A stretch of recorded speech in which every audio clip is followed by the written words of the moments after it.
There's an extended deadline for former residents of Allen Benedict Court in Columbia. The Columbia Housing Authority announced residents now have until July 15th to remove any of their personal belongings from the complex.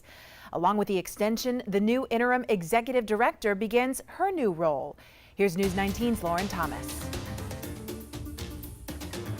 Today, Ivory Matthews started her new role as the interim executive director of the Columbia Housing Authority after being appointed back in May. She's formerly the executive director of the Greenville Housing Authority, serving for the past 5 years. Her appointment comes after Gilbert Walker announced his retirement back in February. He officially retired this past Sunday after serving as executive director for 20 years. Matthews, she plans on holding a special called meeting with the Columbia Housing Authority Board of Directors this Friday, discussing her 12-month plan for the Housing Authority.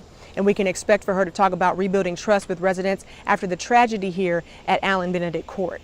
Now, back in January, 2 men, Calvin Witherspoon and Derek Roper, were found dead in these apartments here at Allen Benedict Court of carbon monoxide poisoning. And more than 400 other people were evacuated from these apartments. All families have since found housing.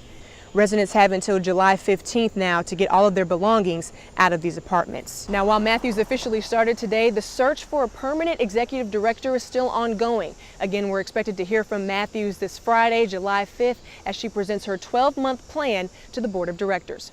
Reporting in Columbia, Lauren Thomas, News 19, WLTX.